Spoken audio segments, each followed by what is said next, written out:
This is Group Illini Union. Our video will be based on Coca-Cola's brand. Brief history of Coca-Cola. In 1886, it was created by Dr. Pemberton in Atlanta, Georgia, and it was sold in a local pharmacy in Atlanta for 5 cents. The name actually came from the coca leaf and the cola nut. Later on, they decided that it might be a little more attractive if we had 2 C's in the name instead of the K for cola. Cocaine free by 1903. In 1916, for strategic purposes, they thought a unique bottle would distinguish its brand, so they introduced a glass bottle in 1916. In 1923, Coke invented the 6-pack for convenience, and the brand has taken off since then, with ownership of Minute Maid, Fanta, invention of Sprite, Diet Coke, the list goes on. Our video will speak today about brand communities, brand sabotage, and DBIs as well. The video will also consume information about strategic analytics, marketing strategies,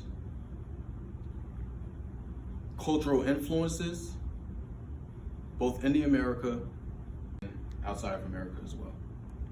Thank you. In the late 1800s, America was seen as the land of opportunity and freedom, and has since been associated with independence and equality. In 1928, Robert Woodruff, then president of the Coca-Cola Company, created a successful campaign in which he sponsored the U.S. Olympic team and sent them to Amsterdam with 40,000 bottles of Coke in hand. This, in turn, promoted the brand. Since then, the Olympics and Coca-Cola have become synonymous, and Coca-Cola continues to be its sponsor. Then, in World War II, the company created overseas bottling plants to meet demand from American soldiers. Woodruff also promised that any American soldier would be able to get a Coke wherever they were for 5 cents. In 1931, artist Haddon Sumfield created the iconic Santa Claus image which we know of today, a chubby Father Christmas wearing Coca-Cola's trademark red and white colors, with red symbolizing energy, youth, and excitement. This image of Santa Claus has become a universal icon. In an effort to create cultural equity, Coca-Cola celebrated America's diversity by airing a commercial during the 2014 Super Bowl in which America the Beautiful is sung in various languages, including Hindi and Arabic. Despite some backlash, many Americans appreciated and were proud of seeing their melting pot culture. When it comes to sponsorship, Coca-Cola has been supportive to a lot of major sports events such as the Olympics and the World Cup. Their choice of sponsorship reflects the American culture of masculinity and vertical individualism.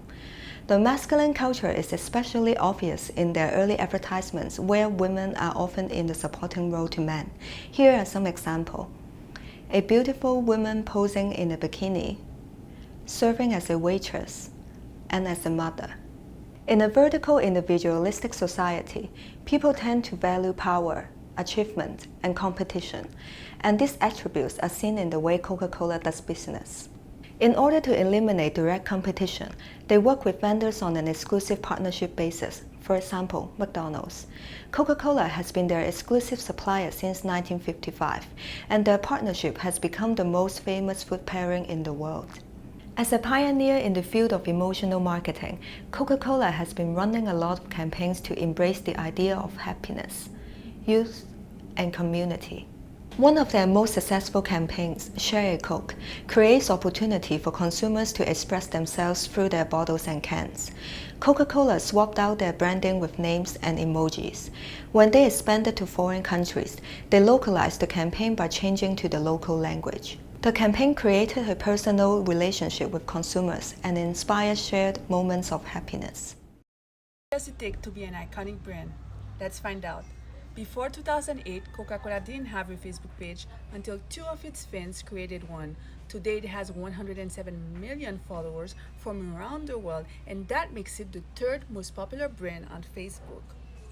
In 2014, Coca-Cola featured first names on its labels that allowed customers to identify and engage on a personal level with the brand. Did you find your name? This was the Share a Coke campaign, and it was highly successful. This year, Coca-Cola introduced new labels that turn into wristbands. One of the designs contains the words "I believe" and the crest of the U.S. women's national soccer team, who have won 4 Olympic gold medals and 4 World Cup championships. Coca-Cola continues to build cultural equity by promoting women's empowerment, especially during a time when they are facing cultural issues. Recently, the U.S. women's soccer team filed a lawsuit against the U.S. Soccer Federation for gender discrimination and violations of the Equal Pay Act. Coca-Cola is a symbol of diversity and inclusion, unity and optimism.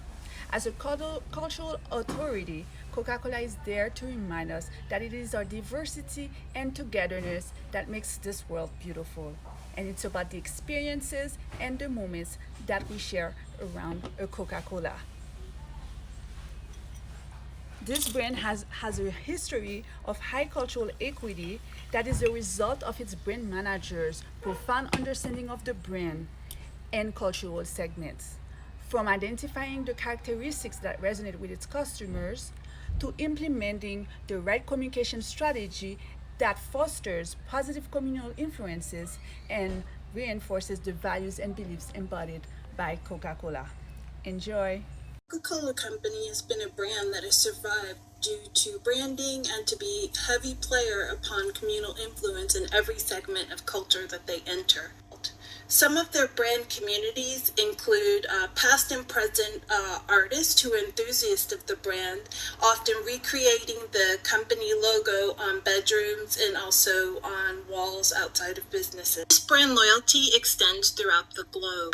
The actions of communities such as these embodies the brand's strength and reinforces their brand equity.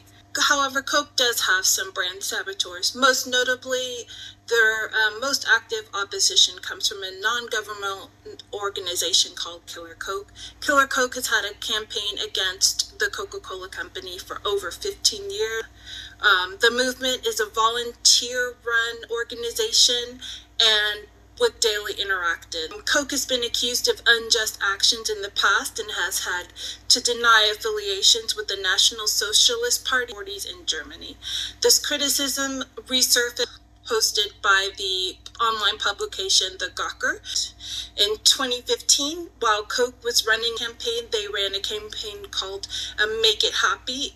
They were just entering the world of Twitter, and they told people and companies to at them, and they asked people to at them any negative comments, and Coca-Cola would turn it into something positive. During the 2015 Super Bowl, the Gawker publication, which is now defunct, added Coca-Cola a phrase, and Coke in turn turned it into an ASCII, which is a text-based art piece. Phrase that Gawker told Coke to make happy. We must secure the existence of our people and our future for white children. In Adolf Hitler's book, Mein Kampf. So one thing that is clear is that the Coca-Cola brand company has polarizing effects on most of the world, and others are targets for the butt of jokes. However, all of this adds to Coca-Cola's identity and ability to be iconoclastic in their own right. Has a great sense of cultural equity by adapting to its audience. One of the ways that they do this is by personalizing Coke cans and bottles with customers' names on it. When a customer sees their name on a Coke bottle, they feel a sense of excitement and makes them want to share that experience with someone else, which is part of the Share a Coke campaign. For those customers who do not have popular names, they are still able to participate in the same experience by going online to Coca-Cola's website and personalizing a Coke bottle there.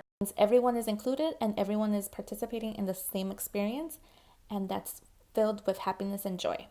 One of the problems that Coca-Cola faces is that since they are a big company, they are slower to adapting to changes that are happening worldwide. A lot of companies are going eco-friendly and are trying to reduce plastic waste in order to save the planet. If Coca-Cola were to develop policies that will allow them to make those changes at a faster rate and reduce plastic waste and be more of a recycling company, more customers will be attracted to them because this are worried about saving the planet. And if Coca-Cola shows initiatives of how they're helping reduce waste, more customers will be attracted to them and more customers will be able to buy their products. Another issue Coca-Cola faces is that they do not investigate the individuals who they franchise to when it comes to franchising overseas. There have been a lot of negative comments and issues that are supposedly happening in different countries, and Coca-Cola has not addressed those issues. And we believe that if they were to develop a system where they can address issues that are going on overseas or really investigate the people who are investing their time to franchise into the company, they would avoid all the negative